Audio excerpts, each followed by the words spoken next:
Hello, everyone. This is Dr. Skirbo. So this is the tarot portion of the tarot scopes. We're going to be doing the tarot scopes for the sign of Sagittarius for the month of March 2022. And of course, Sagittarius is a Jupiter-ruled sign. We know that Jupiter is in the sign of Pisces. It does make that conjunction to the sun. It is in Pisces along with the sun being in Pisces, of course, and Neptune being in Pisces. So there's a lot of compassion that's coming through the energy of Sagittarius right now. A lot of compassion for things far away, a lot of compassion for people that may not necessarily be like you, but sort of coming from a more understanding place. We can also have, with your ruling planet being in the sign of imagination, the things that we imagine are very important.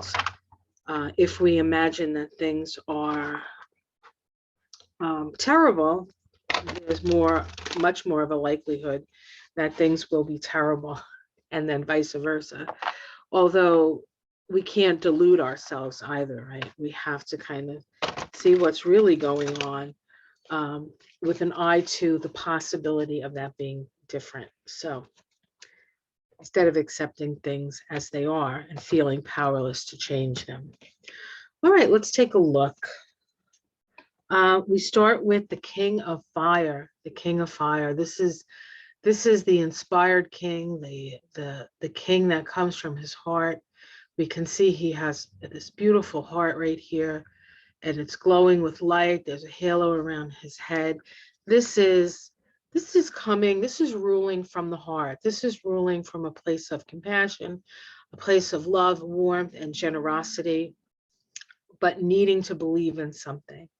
The King of Fire believes in something, and he's willing to rule. I mean, he'd rather be out on an adventure, quite frankly, but he knows his responsibility, and that responsibility is to the kingdom as a king, right? Excuse me. Let's see what's crossing the King of Fire. We have the Four of Earth. The Four of Earth generally is not really a negative card, but as a challenge, it can be an inability to let go of resources, an inability to upset the resource base. So we may believe something. You may want to sort of work towards something. You're inspired. You're generous, and you're like, oh, but things are so unstable. Do I really want to like put my money where my mouth is? Underneath it all is the Ace of Earth. So again, we have this earth energy, the Ace of Pentacles, the Ace of Earth. But this is a card of stamina, and it is a card of planting a new seed. So while you may feel restricted and a little bit held back by unwillingness to loosen the grip around resources, at the core of this, I think, is really asking yourself, what is it that is essential? Where will I plant this seed? What do I want to grow from this? What do I want to grow from this? Let's see, in the past, we have the Seven of Water. This is often a card of delusions and illusions, right? There's so many options here. Which one do I choose? Which one do I choose? So there can be somewhat of a distrust and a sense of unreality in the past. Let's see what's in the sky. All right. We have the Nine of Cups. The Nine of Cups, this is a wish card, the Nine of Waters. I think this speaks of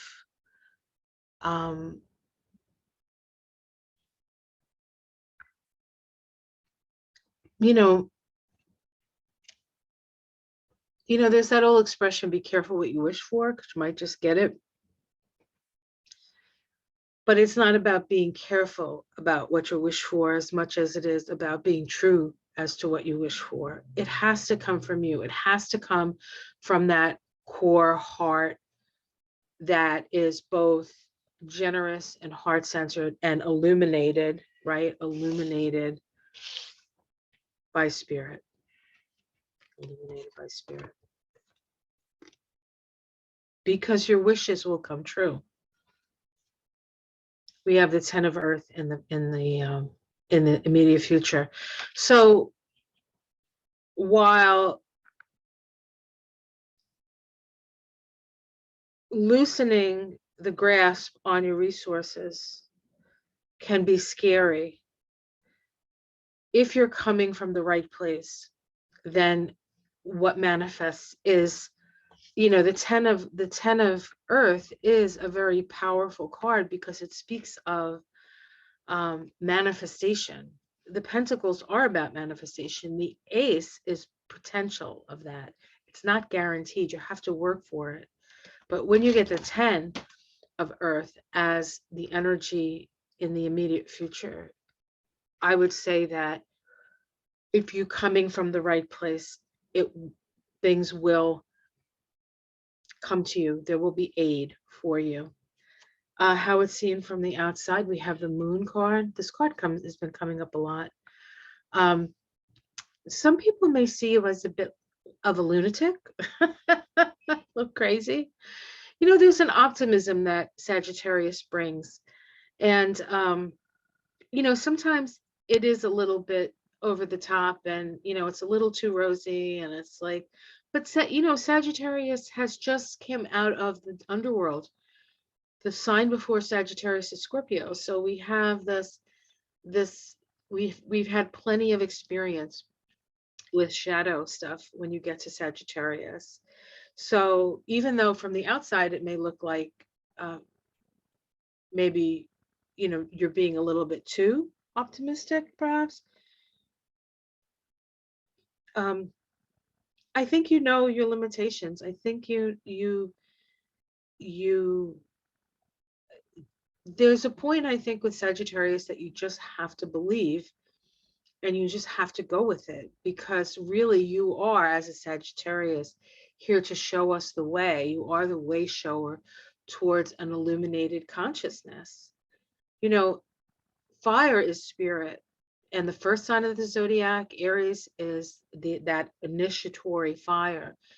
And Leo is the flame. It's the eternal flame. It's sustaining spirit. But Sagittarius is inspirational and aspirational. And so, purely from a Sagittarius perspective, it's important that you keep that. Let's see your domestic situation. We have the Queen of Air. Queen of Air is very wise. We can see here that she has this beautiful owl with her. So there's good counsel. The people around you in your domestic situation, they're smart, they're bright. You're smart, you're bright, and we can work with each other. This is actually an Aquarius card. The Queen of Air is Aquarius. So it's not about necessarily working on your own, but it is about looking at things from a very sort of logical, mental, paying attention to the details, paying attention to all the information coming in and making a decision from that place. Let's see the hopes and fears. The Four of Water.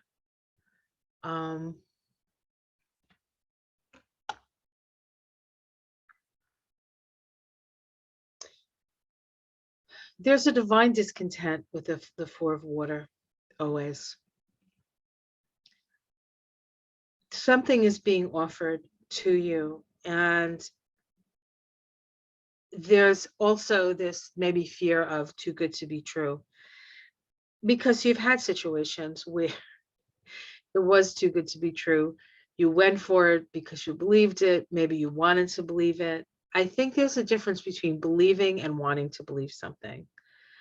And so you may have been burned in the past. And we have the Fool card as the outcome. So a whole new level. This is going to take a leap of faith. This is going to take a willingness to look foolish. But I think that it is the way forward in order for you to, it's like the next step in your evolution. It's the next step in your evolution.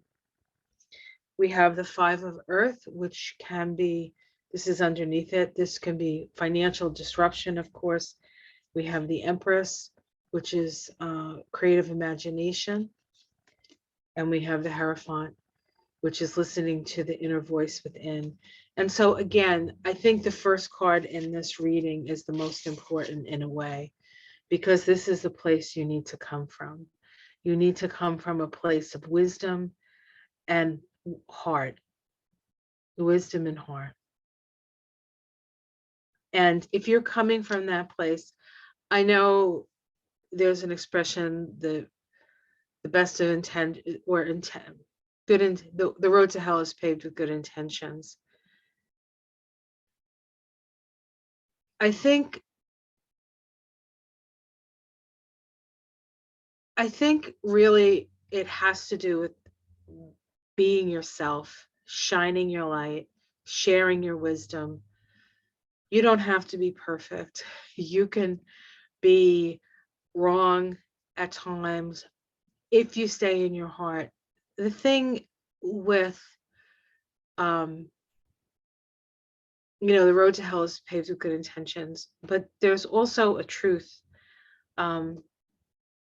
There's also a universal law. The beginning and end are the same. And so whatever the beginning, the intention in the beginning is, it ends up coming around to that very place. And so love and shining your light and being in a place of poise and peace and harmony in whichever way you can do it is where you need to come from at this time, because there's all kinds of things happening around you, and people may say, aren't you being a little too positive about this situation? No, not to be foolish, but even if you are foolish, I think it's important to have a pure intention, and that comes from your beingness, not from your doingness. So it's not about doing it. It's not about doing things for people or, doing things based on what you believe, but it's about being what you believe. That's really what fire is about. It's all about the beingness. All right. Well, I hope that was helpful. I don't know. Like and subscribe. And I will see you again next month for the Taroscopes of April 2022. Until then, have a beautiful month. And namaste. Namaste, everyone.